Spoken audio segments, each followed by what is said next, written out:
प्रणाम मास्टर सभी को मेरा मधु सोनी का कोटि कोटि प्रणाम और सबका बहुत बहुत स्वागत है light and soul meditation group के हिंदी प्लेटफॉर्म पर। सभी का बहुत बहुत शुक्रिया, आभार जुड़ने के लिए। और सबका बहुत बहुत धन्यवाद मास्टर्स। आप सभी का आभार करती हूँ और धन्यवाद करती हूँ कि आप सब इस light and soul meditation group और love light star YouTube channel को बहुत अपना प्यार देते हैं। अपनी एनर्जी, अपनी ऊर्जा, अपनी स्पेस और टाइम से आप संजोते संवारते। बहुत बहुत शुक्रिया, आभार सभी मास्टर्स का। सो मास्टर्स, आइए सबसे पहले आज का सेशन शुरू करने से पहले जो हम हमेशा करते हैं, सभी मास्टर्स को हम आभार प्रकट करते हैं, धन्यवाद देते हैं और फिर उसके बाद आगे बढ़ते हैं। तो सभी दिव्य शक्तियों को, सभी ईश्वरी शक्ति सत्ताओं को, हम मोस्ट हाई से जुड़े हुए हर एक मास्टर्स को, हमारे साथ जुड़े हुए हर एक रेल्म, हर एक किंगडम, हमारे परम गुरु मंडल के मास्टर, सप्तऋषि मंडल के मास्टर, सभी सिद्धों को, सभी टीचर्स, हीलर्स, मेंटर्स, गुरुज को, और साथ ही साथ हमारे सभी स्पिरिचुअल रेल, सभी एंजेलिक एस्ट्रल रेल के मास्टर्स और सभी elemental kingdom, mineral kingdom, plant kingdom, animal kingdom, human kingdom के मास्टर्स को कोटि कोटि प्रणाम, धन्यवाद। Mother earth, mother nature, father universe, sun, moon, constellations, सभी का बहुत बहुत आभार, धन्यवाद। मास्टर्स, आप सबके द्वारा दी गई हर नेमत हमारे जीवन को अग्रसर कर रही है, आगे आगे की ओर बढ़ा रही है। हम आपका जितना भी धन्यवाद करें उतना कम है मास्टर्स। हमारे जीवन को अनकंडीशनल प्रेम से भरते हुए शांति, करुणा, दया और हमारे जीवन को हर एक नेमत से भरने के लिए आपका बहुत बहुत शुक्रिया, आभार। आपके दिव्य ज्ञान ने, आपकी मेधा और समझ ने हम सबके जीवन को आपकी चेतना के साथ जोड़कर रखा और हमें आगे बढ़ा रहे हैं। हम आपके बहुत आभारी हैं। इसी तरह हमें अपनी चेतना के साथ हमेशा जोड़े रखिए। आपका मार्गदर्शन हमारे लिए बहुत महत्वपूर्ण है। जो भी हम जन्म पूर्व योजना उद्देश्य लेकर आए हैं, उन्हें हम पूर्ण कर सके और साथ ही साथ हमारे जीवन और आत्मा की यात्रा से जुड़ी हुई हाईएस्ट टाइमलाइन हम सेट कर सकें और उसके साथ आप हमें अलाइन करें। मास्टर्स, हम आपसे यही निवेदन करते हैं कि आप हमें हमेशा अपने मार्गदर्शन में रखें और साथ ही साथ हम सबको हमेशा आगे की ओर बढ़ाते रहें। आपका साथ हमारे लिए बहुत जरूरी है और हम आपके इस साथ के साथ हमेशा आगे बढ़ना चाहते हैं। सत्य के साथ हमें आगे ले चलें और साथ ही साथ मास्टर्स, हम सबको आप सत्य भाष्य करना सिखाएं, सत्य का चुनाव करना सिखाएं और सत्य के साथ आगे बढ़ना सिखाएं। जो हमारा सत्य है वो हमें दिखाएं। जो मार्ग हमारे लिए अभी भी छुपे हुए हैं, जिन पर हमें चलना है, जो हमारे सोल प्लान पर्पस के साथ जुड़े हुए हैं, वो हमें दिखाई दें। हम उनके पथ पर चल सकें, आप उसका मार्गदर्शन करें और वो सारे रास्ते हमें दिख जाएं। यही हम कामना करते हैं masters. Thank you so much सभी मास्टर्स का, सभी गुरुजनों का और हमारे साथ जुड़े हुए हर एक ध्यानी मित्र का जो आज हमारे साथ इस समय जुड़े हुए हैं। सो मास्टर्स, आप सबका बहुत बहुत स्वागत है और बहुत बहुत धन्यवाद करते हैं हम सब। सो जैसा कि आप सबको पता है मास्टर्स, हम आज देवी काल रात्रि के बारे में जानेंगे। सो मैं नवीन जी का बहुत बहुत स्वागत करती हूँ। नवीन जी, आपका बहुत बहुत शुक्रिया, आभार और कि आज आप हमारे साथ फिर से जुड़े हैं, डेली जुड़े हैं आइए। मगर फिर भी 1 सेकेंड, म्यूट कर ले सबको एक बार।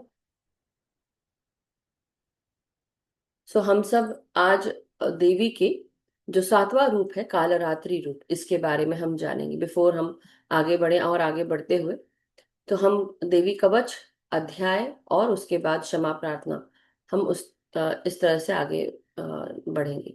मास्टर्स, देवी काल रात्रि जो है, ये सातवां स्वरूप है नौ दुर्गा का। और इस सातवें स्वरूप में मास्टर्स, ये देवी काल रात्रि तब ये रूप धारण करती हैं जब वो बहुत उग्र ऊर्जा में होती हैं, बहुत गुस्से वाली ऊर्जा में होती हैं। और वैसे ऐसा मैं कहूंगी कि ये स्वरूप ऐसा भी है कि हर एक चराचर, हर एक प्राणी, हर एक जो इस जगत में प्राणी निवास करता है। और जैसे कि हम जब रात को सोते हैं, सुबह उठते हैं तो हमें कैसे फ्रेश लगता है। तो ये जो काल रात्रि जी का जो स्वरूप है, ये निद्रा के समय जाने से पहले वो हमें ऊर्जा देने के लिए ये काल रात्रि बताती है कि मैं हूं तुम्हारे साथ में, तुम आराम करो। और हर कोई चीज जो दिन से शुरू होती है वो रात को खत्म होती है।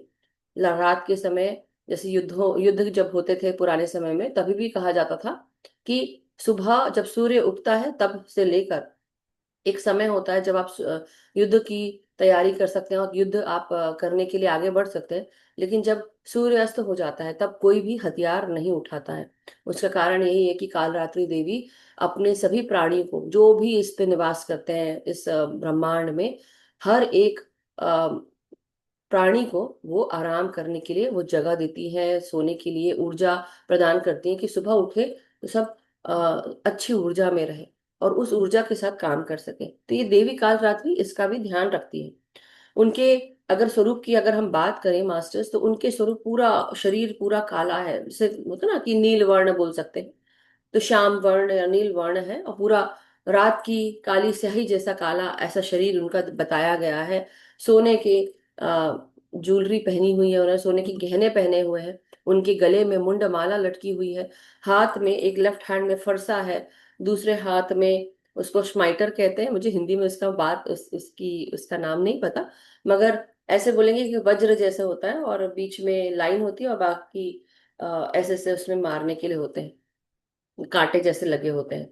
तो वो एक हाथ में उन्होंने वो पकड़ा है, दूसरा हाथ उनका राइट हैंड वर दे रहा है और जो दूसरा राइट हैंड है वो अभय दान दे रहा है।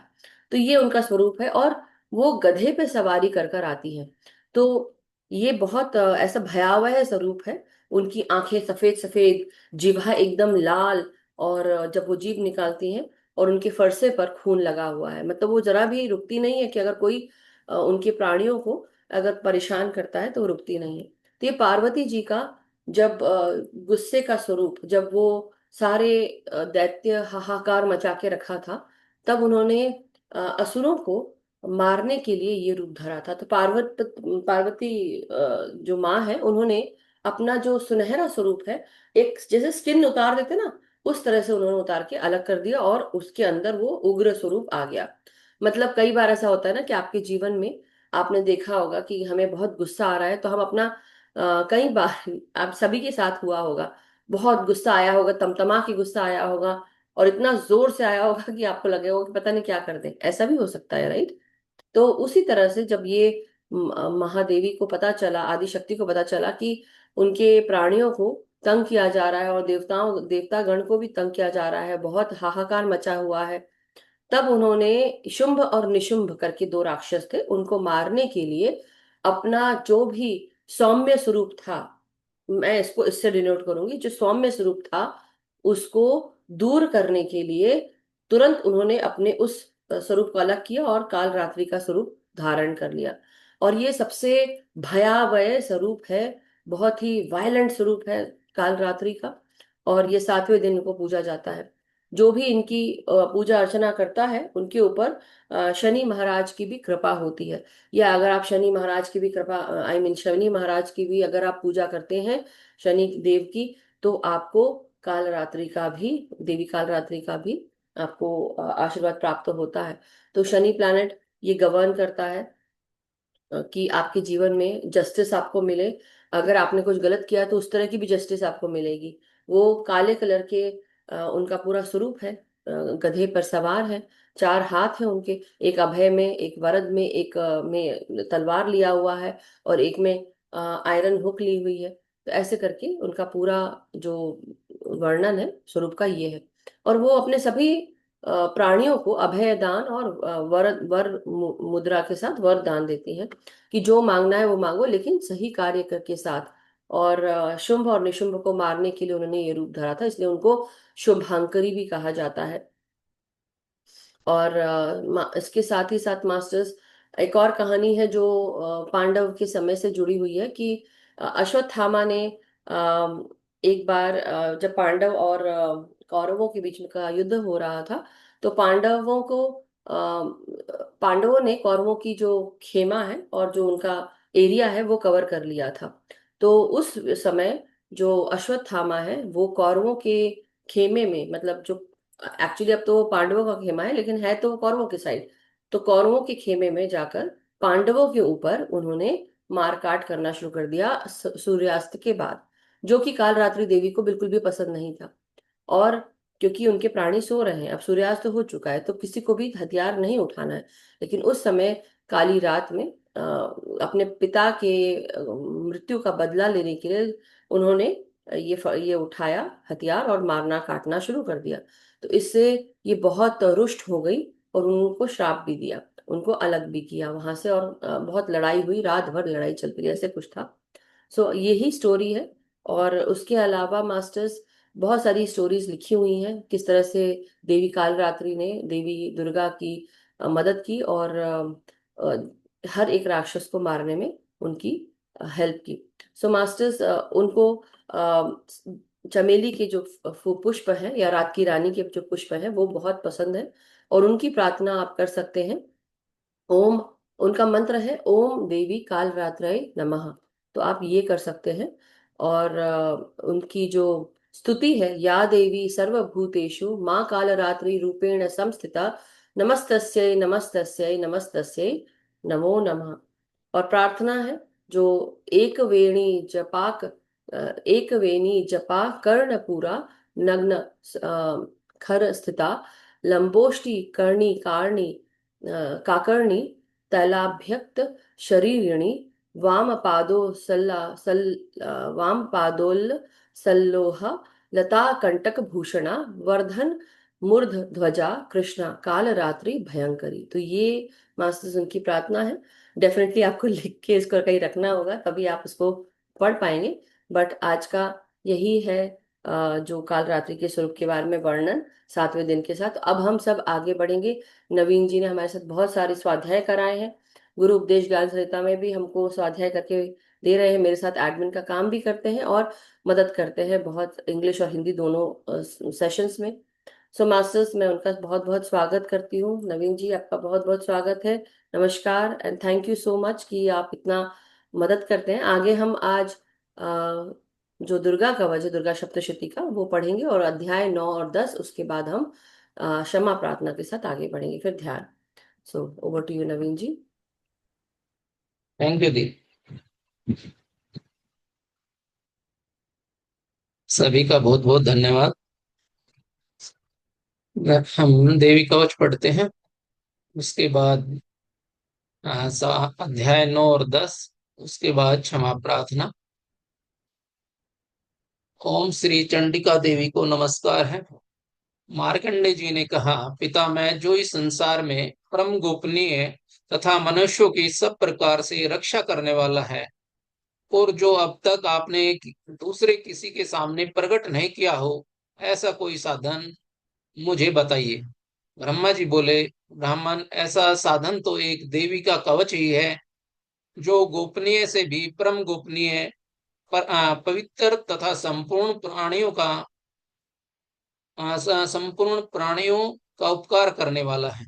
महामुने, उसे श्रवण करो। देवी की 9 मूर्तियां हैं, जिन्हें नव दुर्गा कहते हैं। उनके पृथक पृथक नाम बताए जाते हैं।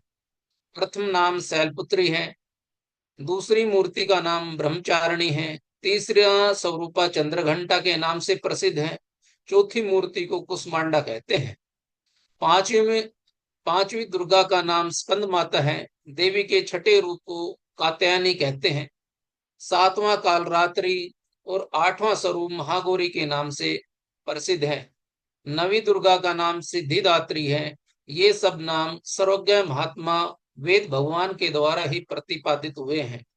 जो मनुष्य अग्नि में जल रहा हो, रणभूमि में शत्रुओं से घिरा हुआ हो, विषम संकट में फंस गया हो, तथा इस प्रकार भय से आतुर होकर जो भगवती दुर्गा के शरण में प्राप्त हुए हों, उनका कभी कोई अमंगल नहीं होता। युद्ध के समय संकट में पड़ने पर भी उनके ऊपर कोई विपत्ति नहीं दिखाई देती। उन्हें शोक, दुख और भय की प्राप्ति नहीं होती।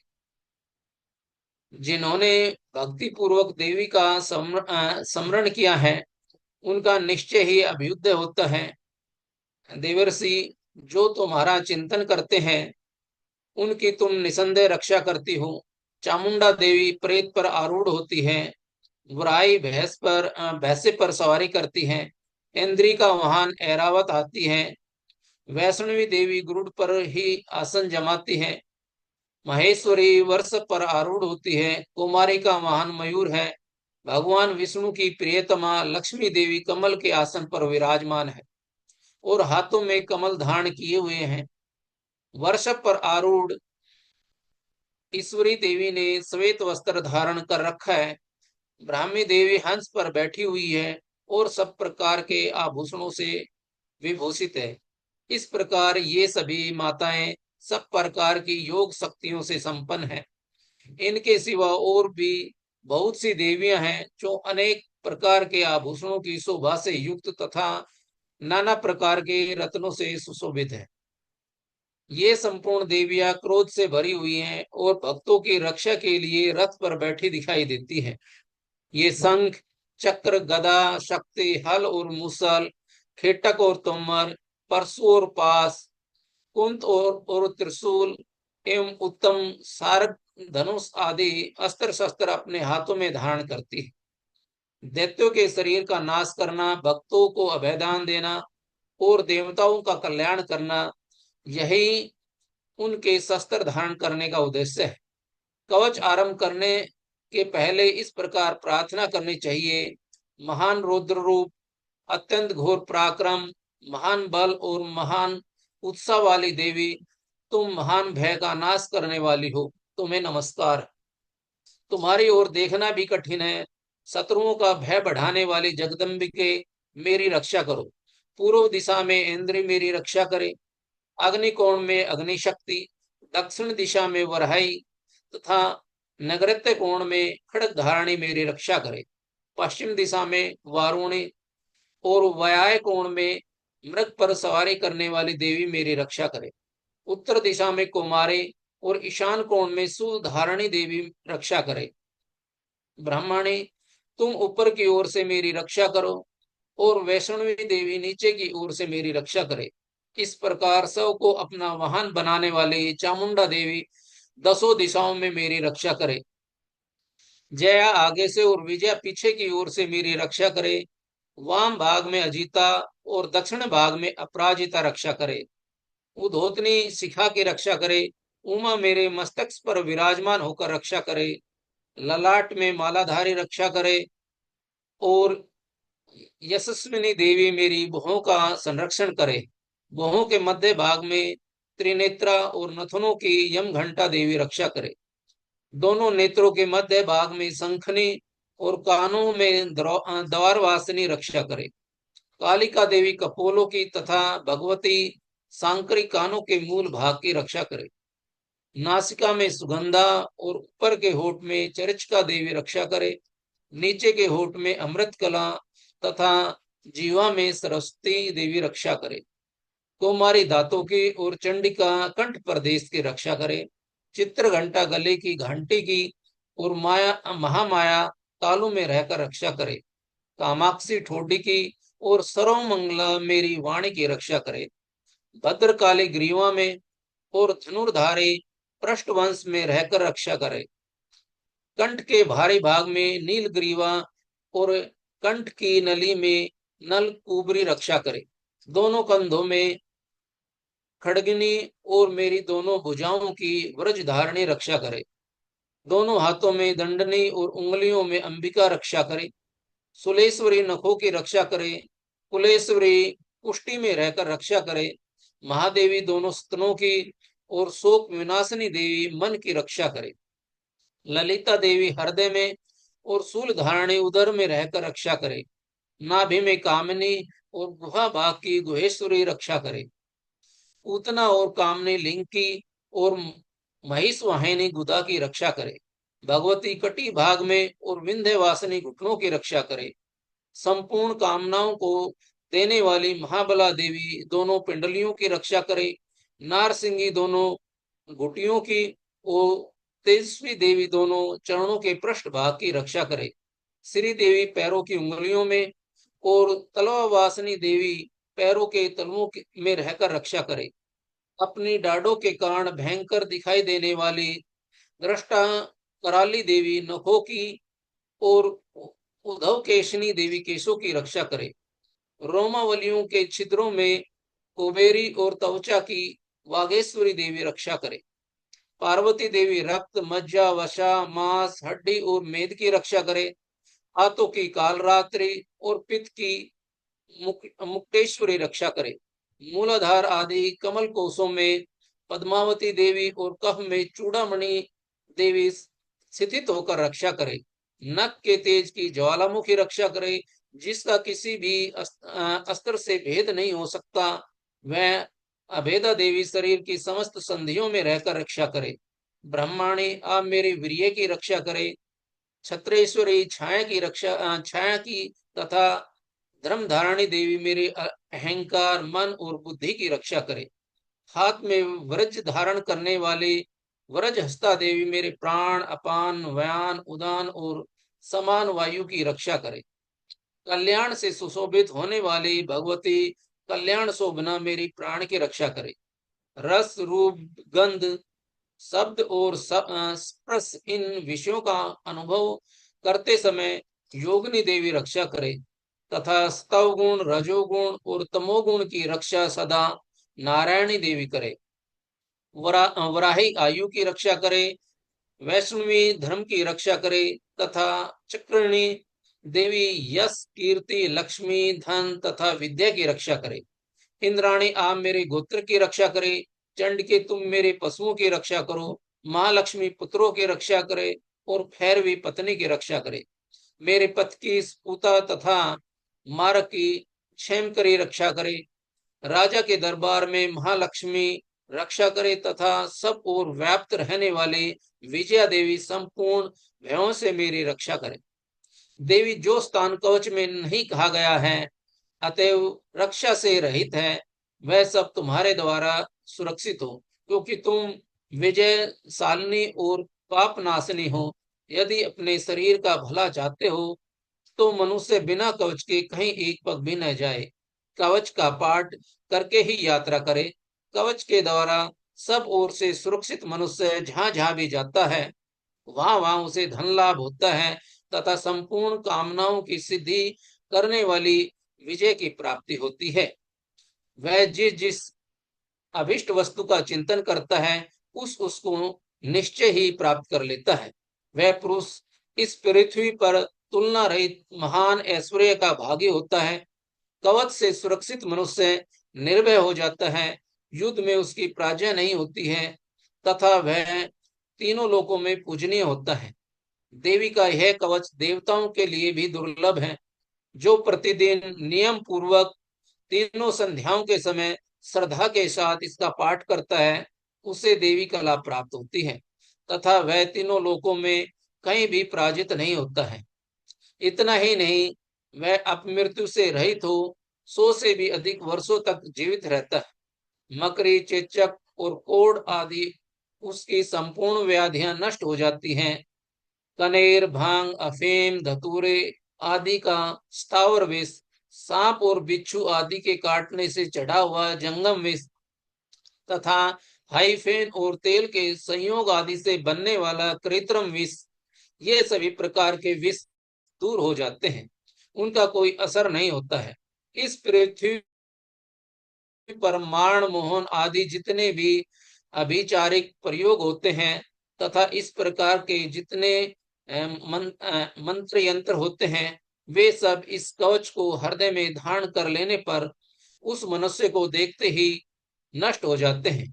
ये ही नहीं, पृथ्वी पर विचरने वाला ग्राम देवता, आकाशचारी देव विशेष, जल के संबंध से प्रकट होने वाला गुण, उपदेश मात्र से सिद्ध होने वाले निम्न कोटि के देवता, अपने जन्म के साथ प्रकट होने वाले देवता, कुल देवता, माला, डाकनी, साकनी, अंतरिक्ष में विचरने वाले अत्यंत बलशाली भयानक डाकनिया, ग्रह, भूत, पिशाच, यक्ष, गंधर्व, राक्षस, राक्षस, बेताल, कुष्मांडा और भैरव आदि अनिष्टकारी देवता भी हृदय में कवच धारण किए रहने पर उस मनुष्य को देखते ही भाग जाते हैं। कवचधारी मनुष्य को राजा से सम्मान वृद्धि प्राप्त होती है। यह कवच मनुष्य के तेज की वृद्धि करने वाला और उत्तम है। कवच का पाठ करने वाला पुरुष अपनी कीर्ति से विभूषित भूतल पर अपने सुयश के साथ साथ वृद्धि को प्राप्त होता है। जो पहले कवच का पाठ करके उसके बाद सप्तशती चंडिका का पाठ करता है उसकी जब तक वन, पर्वत और कानूनों सहित यह पृथ्वी टिकी रहती है तब तक यहाँ पुत्र पौत्र आदि संतान परंपरा बनी रहती है। फिर देह का अंत होने पर वह पुरुष भगवती महामाया के प्रसाद से उस नित्य परम पद को प्राप्त होता है जो देवताओं के लिए भी दुर्लभ है। वह सुंदर दिव्य रूप धारण करता और कल्याण में शिव के साथ आनंद का भागी होता है। मास्टर, नवा अध्याय, निशुंभ वध। मैं अर्धनारीश्वर के श्री विग्रह की निरंतर शरण लेता हूँ। उसका वर्ण बंदूक पुष्प और स्वर्ण के समान रक्तपीत मिश्रित है। वह अपनी भुजाओं में सुंदर अक्षमाला, पास, अंकुश और वरद मुद्रा धारण करता है। अर्धचंद्र उसका आभूषण है तथा वह 3 नेत्रों से सुशोभित है। राजा ने कहा, भगवान, आपने रक्त बीज के वध के संबंध रखने वाला देवी चरित्र का यह अद्भुत महामात्य मुझे बताया। अब रक्त बीज के मारे जाने पर अत्यंत क्रोध में भरे हुए शुंभ और निशुंभ ने जो कर्म किए उसे मैं सुनना चाहता हूँ। ऋषि कहते हैं, राजन, युद्ध में रक्त बीज तथा अन्य दैत्यों के मारे जाने पर शुंभ और निशुंभ के क्रोध की सीमा न रही। अपनी विशाल सेना इस प्रकार मारी जाती देख निशुंभ अमरस में भरकर देवी की ओर दौड़ा। उसके साथ असुरों की प्रधान सेना थी। उसके आगे पीछे तथा पार्श्व भाग में बड़े बड़े असुर थे जो क्रोध से होठ चबाते हुए देवी को मार डालने के लिए आगे आए। महापराक्रमी शुंभ की अपनी सेना के साथ मातृ गणों से युद्ध करके क्रोधवश चंडिका को मारने के लिए आ पहुंचा। तब देवी के साथ शुंभ और निशुंभ का घोर संग्राम छिड़ गया। वे दोनों दैत्य मेघों की भांति बाणों की भयंकर वृष्टि कर रहे थे। उन दोनों के चलाए हुए बाणों को चंडिका ने अपने बाणों के समूह से तुरंत काट डाला और शस्त्र समूह की वर्षा करके उन दोनों दैत्यपतियों के अंगों में भी चोट पहुंचाई। निशुंभ ने तीखी तलवार और चमकती हुई ढाल लेकर देवी के श्रेष्ठ वाहन सिंह के मस्तक पर प्रहार किया। अपने वाहन को चोट पहुंचाने पर देवी ने सर्प नामक बाण से निशुंभ की श्रेष्ठ तलवार तुरंत ही काट डाली और उसकी ढाल को भी, जिसमें 8 चांद जड़े हुए थे, खंड खंड कर दिया। ढाल और तलवार के कट जाने पर उस असुर ने शक्ति चलाई, किंतु सामने आने पर देवी ने चक्कर से उसके भी 2 टुकड़े कर दिए। अब तो निशुंभ क्रोध से जल उठा और उस दानव ने देवी को मारने के लिए शूल उठाया, किंतु देवी ने समीप आने पर उसे भी मुक्के से मारकर चूर्ण कर दिया। तब उसने गदा घुमाकर चंडी के ऊपर चलाई, परंतु वह भी देवी के त्रिशूल से कटकर भस्म हो गई। तदंतर दैत्यराज निशुंभ को फरसा हाथ में लेकर आते देख देवी ने बाण समूह से घायल कर धरती पर सुला दिया। उस भयंकर पराक्रमी भाई निशुंभ के धराशायी हो जाने पर शुंभ को बड़ा क्रोध हुआ और अंबिका का वध करने के लिए वह आगे बढ़ा। रथ पर बैठे बैठे ही उत्तम आयुधों से सुशोभित अपनी बड़ी बड़ी 8 अनुपम भुजाओं से समूचे आकाश को ढककर वह अद्भुत शोभा पाने लगा। उसे आता देख देवी ने शंख बजाया और धनुष की प्रत्यंचा की अत्यंत दुस्सह शब्द किए। साथ ही अपने घंटे के शब्द से, जो समस्त दैत्य सैनिकों का तेज नष्ट करने वाला था, संपूर्ण दिशाओं को व्याप्त कर दिया। तदंतर सिंह ने भी अपनी धाड़ से, जिसे सुनकर बड़े बड़े गज राजाओं का महान मद चूर हो जाता था, आकाश, पृथ्वी और 10 दिशाओं में गुंजा दिया। फिर काली ने आकाश में उछलकर अपने दोनों हाथों से पृथ्वी पर आघात किया। उससे ऐसा भयंकर शब्द हुआ जिससे पहले के सभी शब्द शांत हो गए। तत्पश्चात शिवदूती ने दैत्यों के लिए अमंगलजनक अट्टहास किया। इन शब्दों को सुनकर समस्त असुर थर्रा उठे, किंतु शुंभ को बड़ा क्रोध हुआ। उस समय देवी ने जब शुंभ को लक्ष्य करके कहा, ओ दुरात्मा, खड़ा रह। तभी आकाश में खड़े हुए देवता बोल उठे, जय हो, जय हो। शुंभ ने वहां आकर ज्वालाओं से युक्त अत्यंत भयंकर शक्ति चलाई। अग्नि में पर्वत के समान आती हुई उस शक्ति को देवी ने बड़े भारी मुक्के से दूर हटा दिया। उस समय शुंभ के सिंहनाद से तीनों लोग गूंज उठे। राजन, उसकी प्रतिध्वनि से वज्रपात के समान भयंकर शब्द हुआ, जिससे अन्य सब शब्दों को जीत लिया। शुंभ के चलाए हुए बाणों के देवी ने और देवी के चलाए हुए बाणों के शुंभ ने अपने भयंकर बाणों द्वारा सैकड़ों और हजारों टुकड़े कर दिए। तब क्रोध में भरी हुई चंडिका ने शुंभ को शूल से मारा। उसके आघात से मूर्छित होकर वह पृथ्वी पर गिर पड़ा। इतने में ही निशुंभ को चेतना हुई और उसने धनुष हाथों में लेकर बाणों द्वारा देवी काली तथा सिंह को घायल कर डाला। फिर उस दैत्यराज ने 10,000 बाहें फैलाकर चक्रों के प्रहार से चंडिका को आच्छादित कर दिया। तब दुर्गम पीड़ा का नाश करने वाली भगवती दुर्गा ने कुपित होकर अपने बाणों से उन उन चक्रों तथा बाणों को काट गिराया। यह देख निशुंभ दैत्य सेना के साथ चंडिका का वध करने के लिए हाथों में गदा ले बड़े वेग से दौड़ा। उसको आते ही चंडिके ने तीखी धार वाली तलवार से उसकी गदा को शीघ्र ही काट डाला।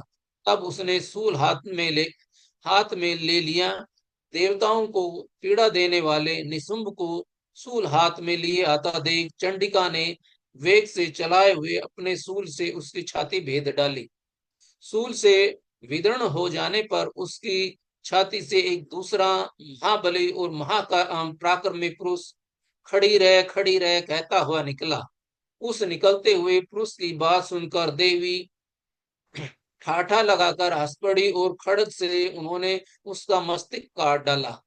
फिर तो वह पृथ्वी पर गिर पड़ा। तदंतर सिंह अपने डाडों से असुरों की गर्दन कुचल कर खाने लगा। यह बड़ा भयंकर दृश्य था। उधर काली तथा शिवदूती ने भी अत्यंत दैत्यों का भर्षण आरंभ कर दिया। कुमारी की शक्ति से विदीर्ण होकर कितने ही महादैत्य नष्ट हो गए। ब्रह्माणी के मंत्रपूत जल से निस्तेज होकर कितने ही भाग खड़े हुए। कितने ही दैत्य महेश्वरी के त्रिशूल से छिन्न भिन्न हो धराशायी हो गए। व्राहि के थुत्तन के आघात से कितनों का पृथ्वी पर कचुम्बर निकल गया। वैष्णवी ने भी अपने चक्र से दानवों के टुकड़े टुकड़े कर डाले। इंद्री के हाथ से छूटे हुए वज्र से भी कितने ही प्राणों से हाथ धो बैठे। कुछ असुर नष्ट हो गए, कुछ उस महायुद्ध से भाग गए तथा कितने ही काले शिवदूती तथा सिंह के ग्रास बन गए। अध्याय 10 शुंभवध। मैं मस्तक पर अर्ध चंद्र धारण करने वाली शिव शक्ति स्वरूपा भगवती कामेश्वरी का हृदय से चिंतन करता हूँ। वे तपाए हुए स्वर्ण के समान सुंदर हैं। सूर्य, चंद्रमा और अग्नि, ये ही तीन उसके नेत्र हैं तथा वे अपने मनोहर हाथों से धनुष बाण, अंकुश, पास और शूल धारण किए हुए हैं। ऋषि कहते हैं, राजन, अपने प्राणों के समान प्यारे भाई निशुंभ को मारा गया देख तथा सारी सेना का संहार हो जाने पर शुंभ ने कुपित होकर कहा, दुष्ट दुर्गे, तू बल के अभिमान में आकर झूठ मूठ का घमंड न दिखा। तू बड़ी माननी बनी हुई है, किंतु दूसरी स्त्रियों के बल का सहारा लेकर लड़ती है। देवी बोली, ओ दुष्ट, मैं अकेली ही हूँ। इस संसार में मेरे सिवा दूसरी कौन है?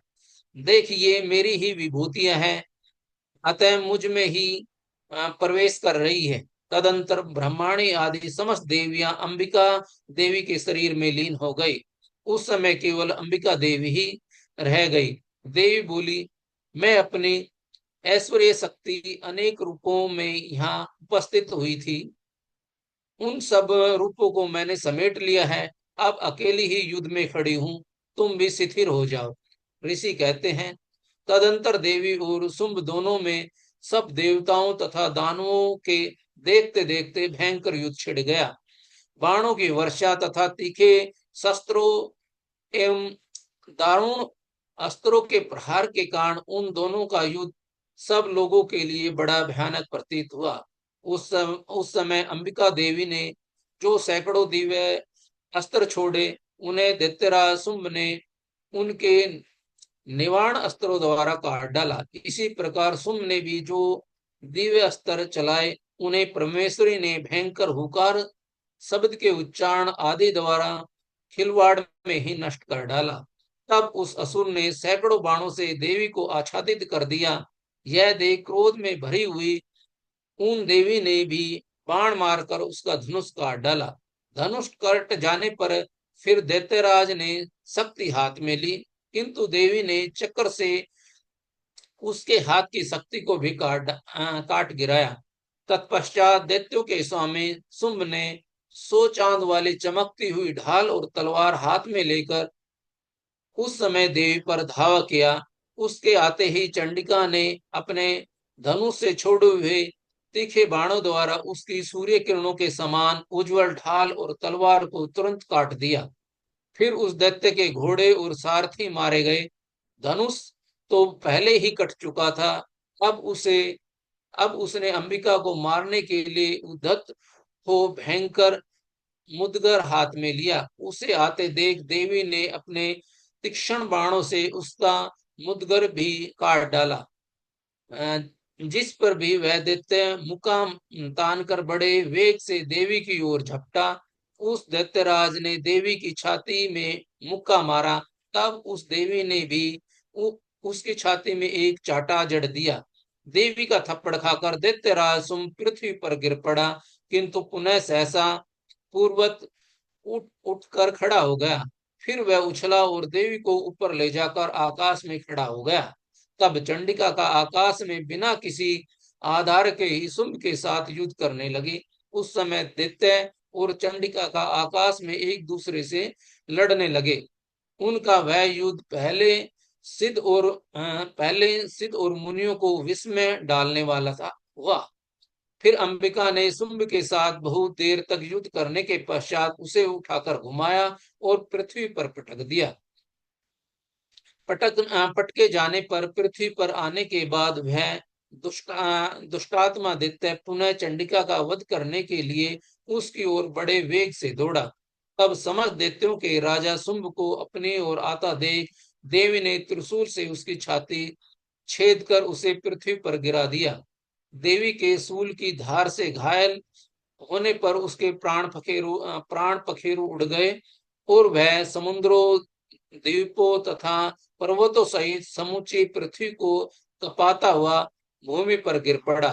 तदंतर उस दुरात्मा के मारे जाने पर संपूर्ण जगत प्रसन्न एवं पूर्ण स्वस्थ हो गया तथा आकाश स्वस्थ दिखाई देने लगा।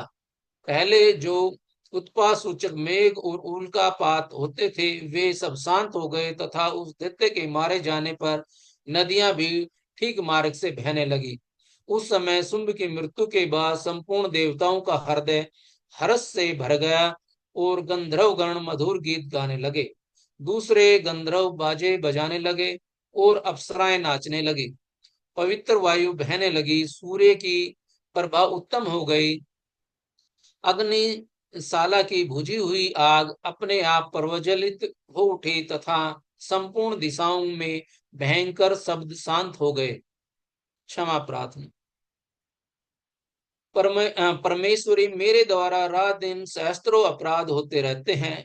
यह मेरा दास है, यो समझकर मेरे उन अपराधों को तुम कृपा पूर्वक क्षमा करो। परमेश्वरी, मैं आह्वान नहीं जानता, विसर्जन करना नहीं जानता तथा पूजा करने का ढंग भी नहीं जानता, क्षमा करो। देवी सुरेश्वरी, मैंने जो मंत्रहीन, क्रियाहीन और भक्तिहीन पूजन किया है, वह सब आपकी कृपा से पूर्ण हो। सैकड़ों अपराध करके भी जो तुम्हारे शरण में जा जगतम कहकर पुकारता है, उसे वह गति प्राप्त होती है जो ब्रह्मादि देवताओं के लिए भी सुलभ नहीं है। जगदम्बिके, मैं अपराधी हूँ, किंतु तुम्हारे शरण में आया हूँ। इस समय दया का पात्र हूँ। तुम जैसा चाहो करो देवी परमेश्वरी। अज्ञान से, भूल से अथवा बुद्धि भ्रांत होने के कारण मैंने जो न्यूनता या अधिकता कर दी हो, वह सब क्षमा करो और प्रसन्न हो जाओ। सच्चिदानंद स्वरूपा परमेश्वरी, जगदम्बा कामेश्वरी, तुम प्रेम पूर्वक मेरी यह पूजा स्वीकार करो और मुझ पर प्रसन्न रहो। देवी सुरेश्वरी, तुम गोपनीय से भी गोपनीय वस्तु की रक्षा करने वाली हो। मेरे निवेदन किए हुए इस जाप को ग्रहण ग्रहण करो। मेरी कृपा से मुझे तुम्हारी कृपा से मुझे सिद्धि प्राप्त हो। Thank you so much Naveen ji, बहुत बहुत शुक्रिया, आभार कि थैंक यू। आपने आज का स्वाध्याय कवच और क्षमा प्रार्थना किया। Thank you so much. So masters ready हैं ध्यान के लिए, हम ध्यान में आगे बढ़ें और फिर आगे बढ़ते हुए उसके बाद सारे एक्सपीरियंसेस या क्वेश्चन आंसर्स लेंगे। सो चलिए, अब हम सबको नवीन जी ध्यान कराएंगे। आज देवी का 7वां दिन है मास्टर्स। जिस प्रकार हम 7वें चक्र की बात करते हैं, क्राउन चक्रा की बात करते हैं, साथ ही साथ हम देवी काल रात्रि, ये पूरे ब्रह्मांड में इनका ही वास है और चराचर हर चीज में, प्राणी में, हर जगह उनकी ऊर्जा सबको मिलती है। लेकिन हमको वो मैसेज भी देती है और हमें ज्ञान भी देती है। तो मास्टर्स, मैं सिर्फ यही कहूंगी कि आज हम अपने सोर्स एनर्जीज के साथ जुड़ें, अपने क्राउन चक्रा पर ध्यान दें और नवीन जी हमें आगे लेकर चलेंगे। लेकिन कोई किसी से भी अगर कोई गलती हुई हो तो आप उनका क्षमा प्रार्थना करें और देवी को कहें कि आप मुझे संदेश दें, जो भी मेरे लिए आने वाले समय के लिए उपयुक्त हो वो आज हमें बताएं। और साथ ही साथ मास्टर्स अपने अपने पोजीशंस ले लें, कंफर्टेबल होके बैठेंगे। तो ध्यान में हम आगे बढ़ेंगे। अभी 10:17 हो रहा है मेरे तरफ, और आप सबकी तरफ जो जो टाइम है उसमें देख लीजिए, 45-50 मिनट का ध्यान जरूर होगा। So Naveen ji, over to you. Thank you so much. मैं शेयर करती हूँ गाना। मास्टर्स, सुखासन में बैठ जाइए। जिन्होंने पानी पीना है वो पानी पी लीजिए। अपने चश्मे उतार दीजिए जिन्होंने भी लगा रखे हैं। पिरामिड कैप लगानी है वो पिरामिड कैप भी लगा सकते हैं।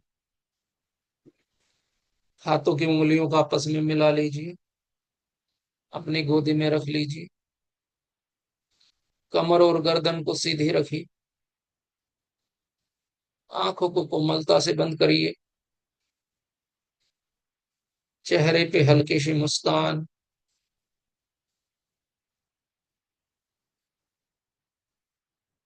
धीरे धीरे शरीर के सभी अंगों को ढीला छोड़ दो। सारे तनाव को जाने। हम 3 बार गहरी लंबी सांसें लेंगे और छोड़ेंगे। गहरी लंबी सांस अंदर। गहरी लंबी सांस बाहर। एक बार फिर से। गहरी लंबी सांस अंदर। गहरी लंबी सांस बाहर। Last time. गहरी लंबी सांस अंदर। और इस पर मुंह से सांस छोड़ दीजिए। सांसों को सामान्य बनाए रखें। सांसों के साथ कोई छेड़छाड़ नहीं। सांसें जैसी चल रही वैसे चलने दे मास्टर। धीरे धीरे रिलैक्स हो जाएं। Relax your mind. Relax your body. अपने मन से, अपने मस्तिष्क से सभी विचारों, सभी चिंताओं, सभी परेशानियों को बाहर निकाल दीजिए। अपने अंदर की शांति को महसूस करिए। अपने अंदर की सकारात्मक ऊर्जा को महसूस करिए मास्टर। यह समय केवल और केवल हमारा। अब अपना ध्यान धीरे से नाक के दरवाजे पे ले आइए। अपना संपूर्ण ध्यान अपनी सांसों पे बनाए रखें। सांसों के आवन जावन पर ध्यान दें। अपने आप को अलाउ करिए कि अब मैं सिर्फ और सिर्फ ध्यान में बैठूंगा, बैठूंगी। इस दौरान मुझे कुछ नहीं चाहिए और मैं कुछ करने वाला भी नहीं।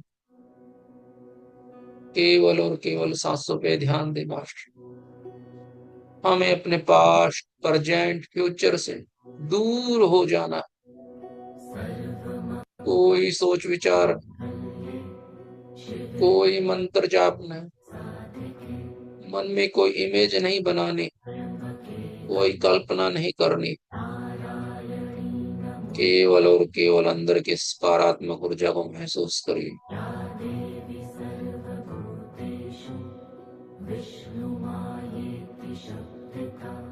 धीरे धीरे देखें हमारी ये अद्भुत पवित्र सांसें सूक्ष्म होती जा रही है। आज हमें अपनी इन पवित्र, दिव्य, अद्भुत सांसों के साथ रहना। केवल और केवल सांसों पे ध्यान दे मास्टर।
मास्टर्स, अब हम धीरे धीरे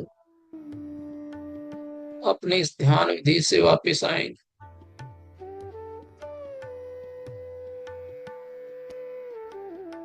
परमात्मा के प्यार और ऊर्जा को अपने अंदर समाहित करते हुए धीरे धीरे अपने आप को अपनी चेतना में महसूस करिए।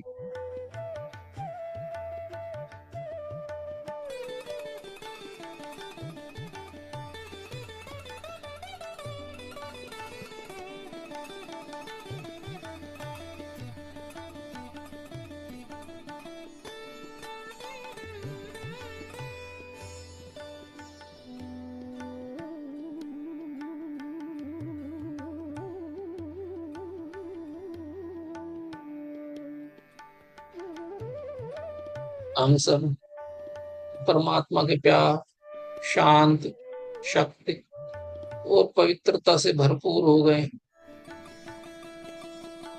हमारे अंदर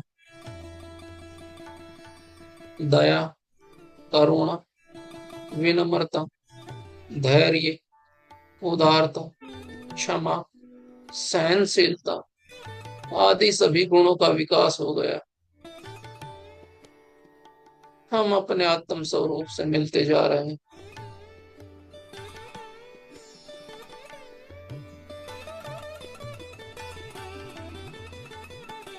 परमात्मा का प्यार और ऊर्जा हमें शक्ति प्रदान कर रहा है मास्टर।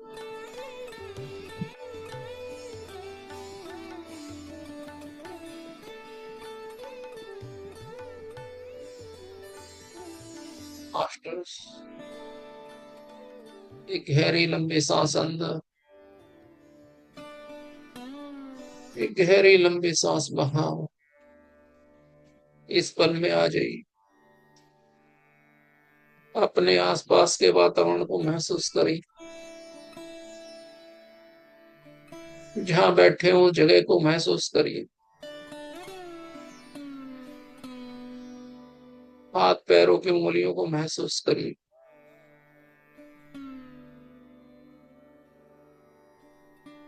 अपनी कमर और गर्दन को सीधी रखिए मास्टर। अपने ऊर्जा भरे हाथों को खोलते हुए 5 सेकंड के लिए अपने आंखों पर रखें। 5, 4, 3, 2, 1, 0। एक कोमल मुस्कान के साथ अपने चेहरे पे हाथ घुमाते हुए धीरे धीरे अपने हथेलियों को अंदर अपनी आंखें खोलिए मास्टर। अपने इन ऊर्जा भरे हाथों को पूरे शरीर पे लगाइए। Thank you God, thank you mother earth, thank you universe, thank you.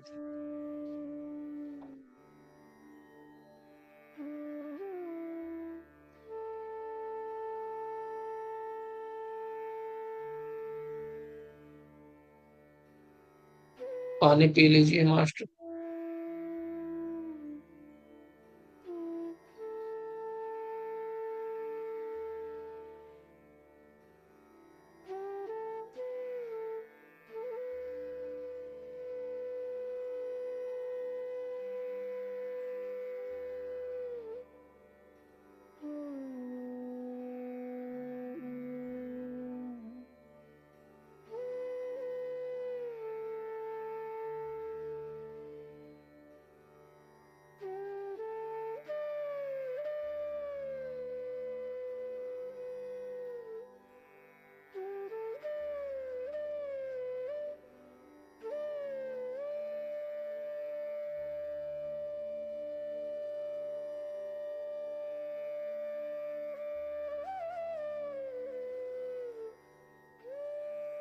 Thank you master.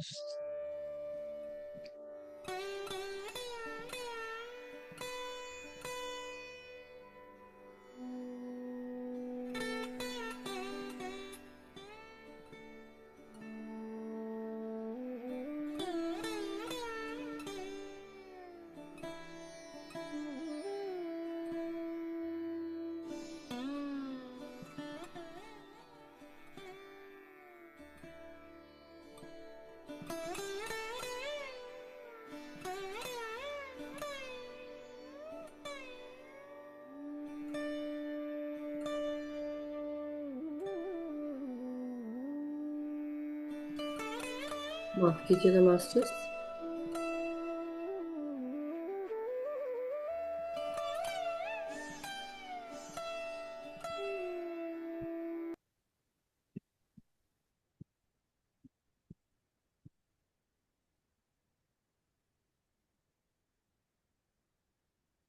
Thank you so much Naveen ji, बहुत बहुत शुक्रिया, आभार। Thank you. सॉरी, मैं नीचे थी तो मैं अभी खत्म किया क्या आपने नवीन जी? यस दी, अभी अभी किया। Okay, thank you so much. तो मास्टर्स, किसी का कोई भी अगर एक्सपीरियंस शेयरिंग हो या कोई क्वेश्चन हो तो आप लोग जरूर हैंड रेज करके बताएं प्लीज मास्टर्स।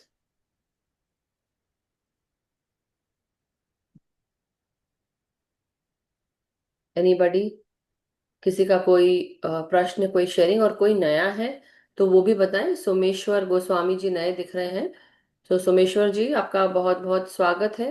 और आपने आज पहली बार हम सबके साथ शायद ध्यान किया है। सो आप अगर अनम्यूट करके कुछ बताना चाहेंगे, कैसा लगा आज आपको हमारे साथ जुड़कर? यस, सोनल जी एक मिनट बस। अनम्यूट का ऑप्शन तो दिया है उनको वैसे, बट कोई बात नहीं। यस, सोनल जी बताएं। नमस्कार सोनल जी, प्रणाम।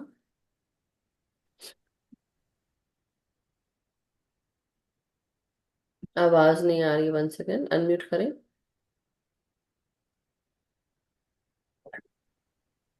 आवाज आ रही है? हाँ अभी आ रही है। अभिनंदन मैम, हाँ, अभिनंदन all master. Thank you very much. Love you all. आज तो बहुत अद्भुत ध्यान लगा, बाहर निकलने का ही मन नहीं हो रहा था।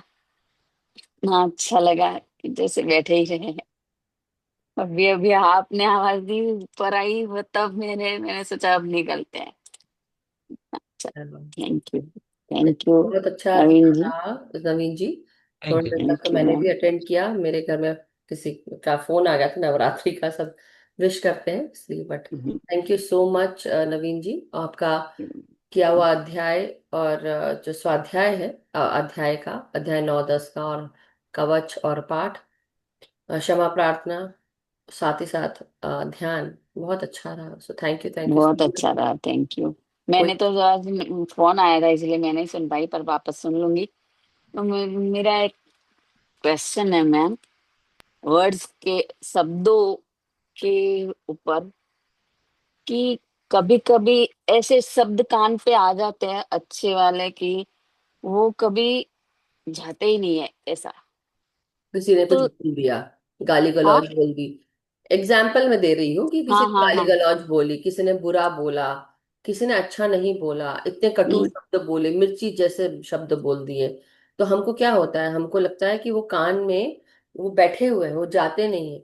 इसलिए जब हम पूर्णिमा के समय और जो न्यू मून के समय हम नहीं करते हैं, क्लेंजिंग करवाते हैं, मैं हर हाँ वो तो मैं बार। करती रहती हूँ अवार नवार। हाँ, तो बस वही बात है। तो आप क्या, क्वेश्चन क्या है आपका, जब क्लेंजिंग करते रहते तो क्वेश्चन क्या है? क्वेश्चन ये है कि इतने अच्छे से वर्ड्स आ जाते हैं, वर्ड्स का बहुत ऐसे कोई शब्द ही नहीं मिल रहा है मुझे वैसे। अच्छा, कि इतना वर्ड्स का वो है कि कोई बोल ही नहीं पाते इसके साथ, ऐसा वर्ड्स का। मुझे समझ में नहीं आ रहा आप क्या बोल रहे थे। देखिए, आप मुझे भी वो कुछ में ऐसे बोल ही रहे है। हैं।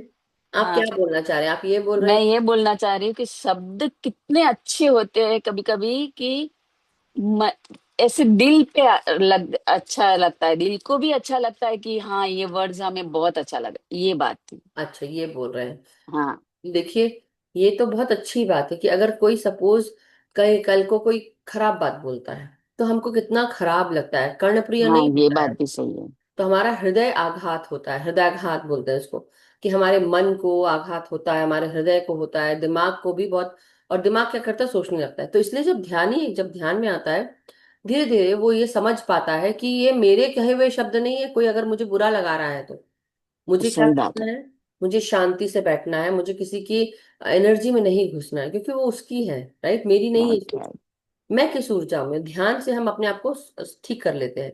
कर लेकिन लेते हैं। उसके साथ साथ जब कोई अच्छा बोलता है, वो हमारे हृदय को कितना प्रेम से भर देता है, दिमाग में भी प्रेम भर जाता है। वो सकारात्मक शब्द हमारे जीवन को, हमारे दिमाग को, हमारे हर चीज को, चेतना को सकारात्मक कर देते हैं। इसलिए मोस्ट ऑफ द टाइम, कल को हमने कोई बुरी बात सुन ली तो हम बोलते हैं, cut the energies of all those past saying, past thought, या कोई भी चीज हमारे कानों ने सुन ली है तो उन एनर्जीज को भी काट दे, कि हम केवल अच्छा सुने। वो उसका सारा पास्ट इफेक्ट जो है, क्योंकि जो सुना होता है ना, उसकी भी एनर्जी निकलती है। राइट। इसीलिए वैसे ही सकारात्मक ऊर्जा की जो एनर्जी हमारे कानों में पड़ती है, अब जैसे सपोज फॉर एग्जाम्पल है, अब मैं अब जोर जोर से बोल रही हूँ, सपोज फॉर एग्जाम्पल, मैं एक स्वस्थ आत्मा हूँ, सुंदर आत्मा हूँ, मैं एक शक्तिशाली आत्मा हूँ, मैं सुंदर स्वस्थ शक्तिशाली आत्मा हूँ, मेरा मेरी ऑरा पूरी गोल्डन है। मैं जोर के बोल रही हूँ, जानबूझ के बोल रही हूँ। अब आपके हम्म। सबके कानों में पड़ रहा है। अब आपको क्या, आपको मेरा मेरा मेरा सुनाई दे रहा है, राइट?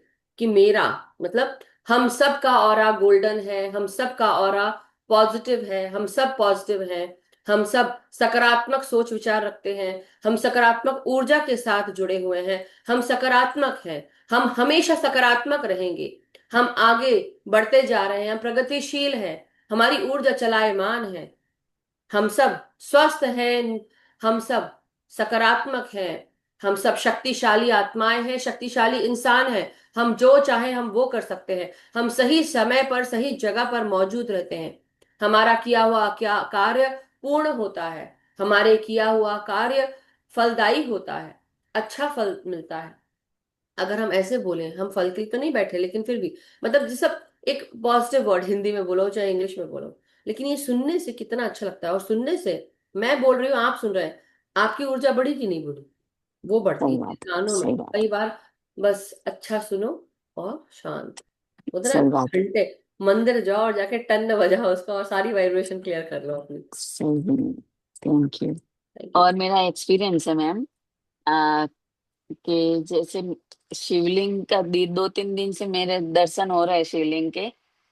और आज ऐसे एक जैसे कोई बैठा है तो पूरे प्रकाश फैला रहा है, ऐसे लगा। और शिवलिंग शिवलिंग प्रकाश में था, गोल्डन प्रकाश में घूमता ही रहा, घूमता ही रहा, घूमता ही रहा थोड़ी देर तक। और फिर क्या, क्या हो गया? बस बाद में नहीं दिखा जैसे, पर घूमता था वो प्रकाश में वंडरफुल ही वंडरफुल, अच्छी बात है। ऐसे। शिवलिंग का मतलब यही है कि हमारी ऊर्जा बैलेंस में है, और वो चारों तरफ बैलेंस चल रहा है, मतलब चारों तरफ गोल घूम रहा है, सही सही रूप राइट। में चल रहा है। सब ठीक है। ठीक है। Thank you ma'am, thank you. Thank you, thank you. Naveen ji का थैंक यू दीजिए, उन्होंने ध्यान कराया। नवीन जी का तो बहुत थैंक यू। कल भी मुझे वैसे अच्छा ध्यान लगा था, कल भी माता जी ने दर्शन दिए थे। कल बैठते ही जैसे माँ आए और ऐसे ही इतने प्रकाश में जैसे बैठे हैं, और नीचे टाइगर का ऐसा बाग पे बैठे हैं और अच्छे से दर्शन दिए। बहुत अच्छा लगा था कल भी। Wonderful, thank you so much. Thank you very much. Thank you. Thank you जी। किसी और का कोई एक्सपीरियंस शेयरिंग, मास्टर्स, एनीबडी?